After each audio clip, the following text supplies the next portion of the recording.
Good morning, Stephanie Cameraman, the Stock Whisperer, here with today's daily dark pool whisper for Thursday, August 8th, 2019. Before we start, can we just talk about KR? I hope you guys out there on the app got a piece of this stock. This was definitely the stock of the week. Really watching that 24 level.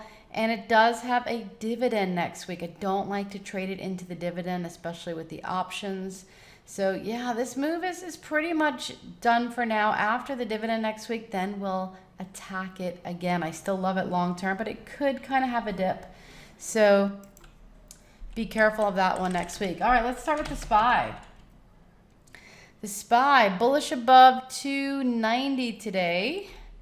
Yep, that's a pretty key level of $5 increments. Are we going to fill this gap in? 290.90 would be the gap fill. All right, we could retrace up to the 8 EMA. We had two dark pool levels that were pretty big recently. The first one was 284.05, 7.5 million. We are above that. That's bullish. Second one yesterday, 287. 76, 7.5 million. We are above that, and so we are bullish. Okay, as long as we stay above these levels, we're going to be bullish. However, if we close below them, guess what happens? We put protection on, especially 287.76. If we close below that one, I would dip a toe in, but then if we close below 284.05, that's when we become uber bearish again. All right, that's how these work. Let's go to the E-minis.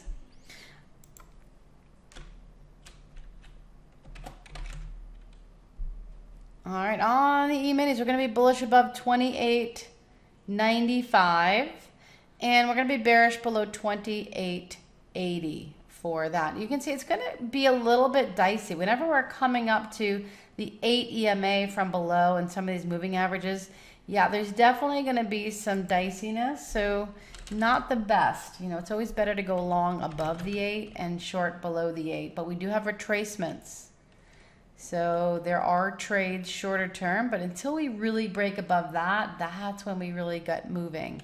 So IWM, I'll be bullish above 150, and you can see that's weak. It's below the 4 EMA. It's going to be a brick wall today, but if it can break above it, then there's room right here. It's a nice pocket trade.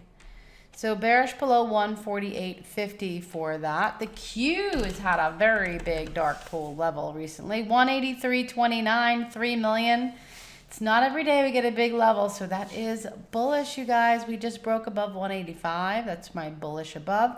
Bearish below 184 for a retracement trade. If we were to go there to 183.29, that's kind of why I bolded it here. Then if we close below that, yeah, I would start to turn bearish if we close below 183.29. But right now, they were buying, so we are bullish above. Thank you so much for all the emails. I asked if you guys were loving the futures, the Nasdaq, the YM, and I had many emails saying, yes, please continue, Stephanie. So I will listen to you guys. The Nasdaq futures, bullish above 7,600. Coming up to that, just watch this, 76.40, 76.37. There's going to be resistance. Oops, I did not mean to do that. There's going to be resistance right here. It really needs to break above that, and then we can have a nice move up. So just be careful of that. All right, we're going to be bearish below 75.37. Always got to be prepared on both sides just in case there's a tweet or a tariff or something going on. All right, YM, the E-mini Dow futures, bullish above 26,000. We just broke above that, actually. And bearish below 25,900. Oil futures, oil was the big winner yesterday on the downside. I hope many of you traded that if you trade the futures.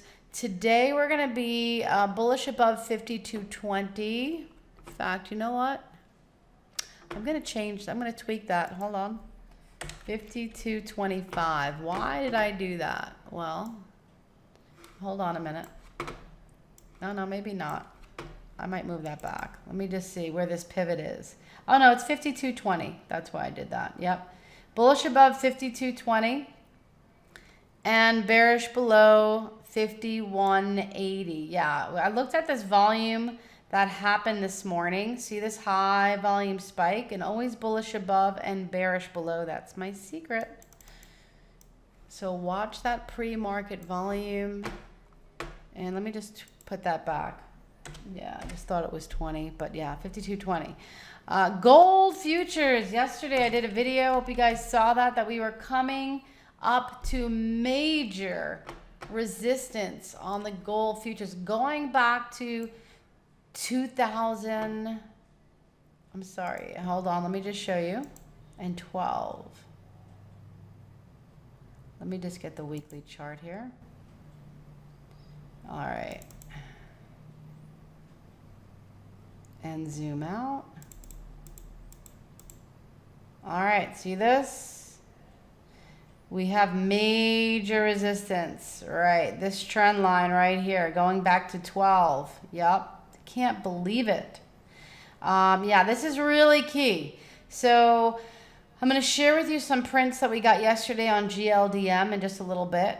But just to gold futures, this is really worth watching here. We really need to close strong above here, yeah, to go up to the next levels.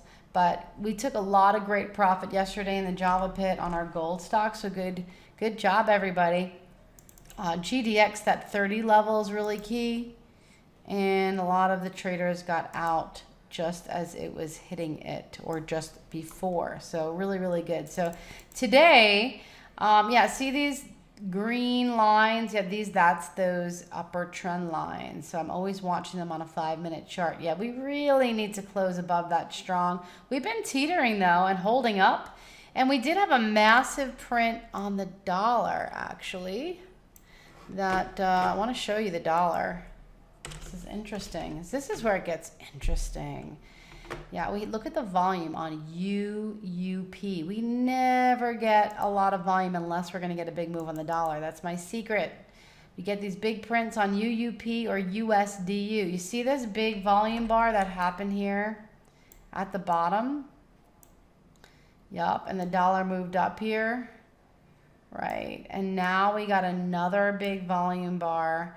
And so, right, where is it going to go? Yeah, is this buying and then we're going to go up? Which usually means gold will possibly go down. Although I've seen gold go up with the dollar when we have massive buy prints on gold. So don't always use that, but I do know that, you know, look, 80% of the time it's usually an inverse.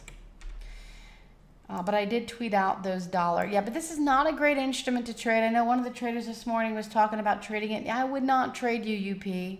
It's not a great instrument. Instead, I know Forex is great if you know where the dollar is going, and also gold as well if it's the inverse. Then you definitely want to attack gold. It does have an upthrust on the weekly chart, the dollar. This is a bearish candle pattern right here. Yeah, these 3 candles. We really need to close above the big wick here for us to get really uber bullish on the dollar. Yeah, so that's something to pay attention to. Okay, but the print that happened on UUP was, hold on, let me just look that up quickly, was 2648. So it could splash a little bit, but 900,000 print, 2648.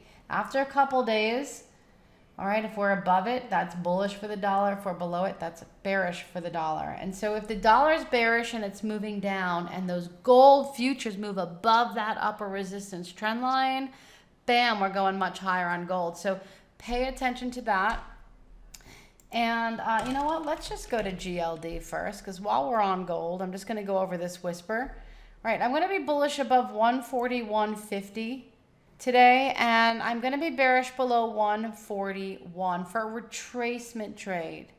All right, but check out GLDM. Now, this is not the best trading vehicle, but look at the prints that came in. Sometimes they're really sneaky, and they'll print on a gold stock they don't think anybody's watching, like this one. Okay, seriously, how many of you have heard of GLDM? Anybody? GLDM? I didn't until I got the block trade indicator and I saw these massive prints going, what is that? Yeah, look at the volume that normally comes in here, very low. And now check out this volume, okay? Something big, and this is up thrusty. So we're going to, I like to trade GDX and GLD, but I'm going to watch these levels on GLDM, key levels, right? Bullish above 1512. If we go above that, that's bullish for gold. And of course, we'll watch those gold futures.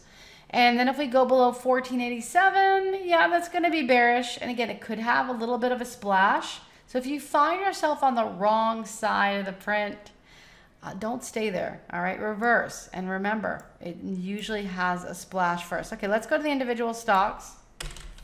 Just wanted to spend a little bit of time on gold and the dollar today because we are at such an important spot here. I mean, the suspense is killing me. This is not a bad time to go and put on a strangle. In fact, I love it. Going out a couple weeks on GLD or GDX. Yep, and then add to the right side.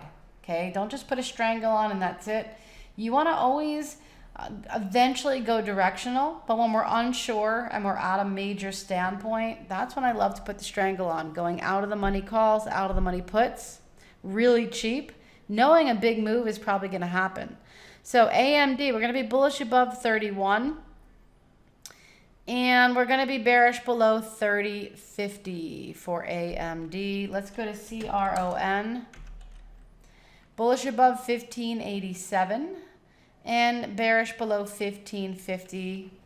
Roku on fire this morning. Yeah, gapping up big. So 120 is a really big level. Really, really key. So we're going to be bullish above 120 and bearish below 117 for a retracement trade. I love when these guys gap up like this because they're either going to be gap and go or pop and drop. So I do like to watch the price action throughout the day. And let's go to Lyft. Lyft is another good one this morning that popped up. Bullish above, it's definitely getting a lift, 64.75. And bearish below 63.50. And I did put that one out already. SYMC, bullish above.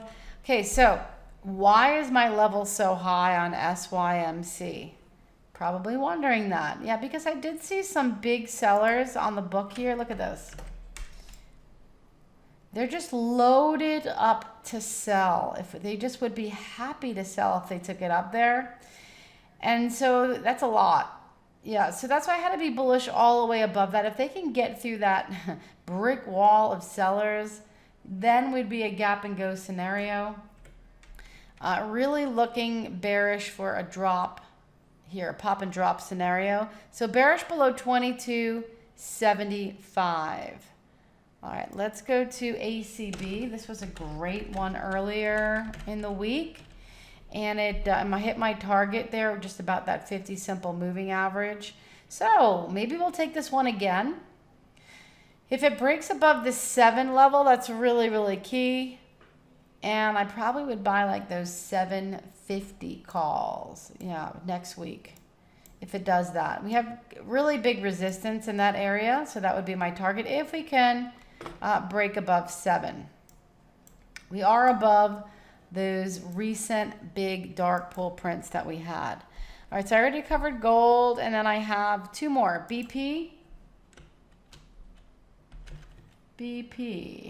We got bullish above, and I don't love to trade BP. Let me just start and preface saying it's on my do not trade list. It's a shaky son of a gun, but there are traders out there that love it, and it just looked good on the chart, but just be wary. It's not an easy one. Okay, I got to put a little warning on that one. Bullish above 37.50. And yeah, so I'm giving it a lot of room on the upside. It would really need to break above this 4 EMA. There might be a short trade to the 4, but again, it's a shaky son of a gun. So bullish above 37.50. There's a little trade right here, but really the good trade is to the downside for BP. Bearish below 36.60. Trade at your own risk. People ask me, Steph, do you trade all the stocks on your Whisper? No, I only trade the easy ones that I like. Everybody's got their favorites. Don't just trade your favorites every day. Trade them when they line up great. But no, just stick with the easy ones. Everybody tries to conquer the hard ones, right? I'm going to get that one. That one owes me money. No, just let it keep your money. Make your money back in an easy stock. NBEV, bullish above 412 today. And bearish below 386. I saw a buyer at 375. Let's see, is he still there? No, he actually left. He was there. He's not there anymore. So, you always want to watch that book and see there's a guy on the Nasdaq book at 375. Yeah, but there's a couple guys in here. So bearish below 386. We just went below that level. So there you have it. Those are your whispers.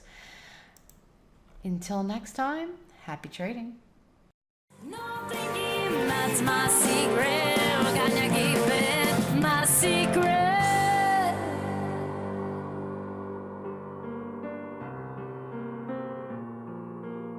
My secret.